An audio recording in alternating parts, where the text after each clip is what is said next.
Melissa Lucio has been on death row since 2008. She's held here in Gatesville, Texas. Her date of execution is later this month. I go to sleep thinking, I wake up thinking about it. Her family, her oldest son, John, are facing a ticking clock. My main fight right now is, of course, to stop April 27th from arriving. Melissa was convicted in the death of her 2-year-old daughter, Mariah. It happened in the Rio Grande Valley. She says Mariah fell down a steep flight of stairs. But in court documents, a forensic pathologist described Mariah's injuries as, quote, the absolute worst case of child abuse he'd seen. In terms of a miscarriage of justice, this is probably the worst case I think I've ever seen.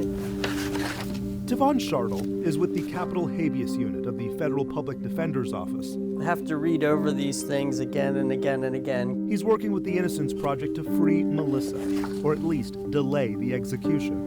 The picture that they had on my mother was that she was a monster, not the mother. They filed an application for clemency, hope to appeal to the Texas Board of Pardons and Paroles and Governor Abbott. They argue Lucio was forced into a confession, that the evidence did not support capital murder. Also say they have proof 4 original jurors have doubts about their decision to convict.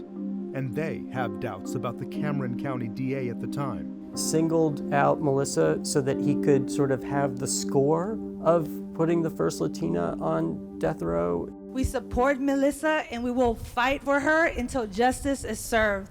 John has led rallies statewide to free his mother, even got the attention of those at the Texas State Capitol. The life of a fellow Texan who very likely could be innocent is hanging in the balance. Jeff Leach is a Plano Republican who co-chairs the House Criminal Justice Reform Caucus.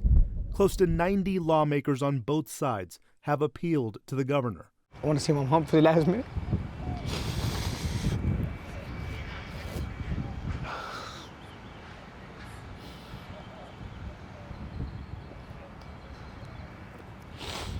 I don't want to see my mom die. But if I have to see it, I would like to see her for the last breath. April 27th is fast approaching, the first Latina in Texas set to be executed, but the family has no interest in making this kind of history.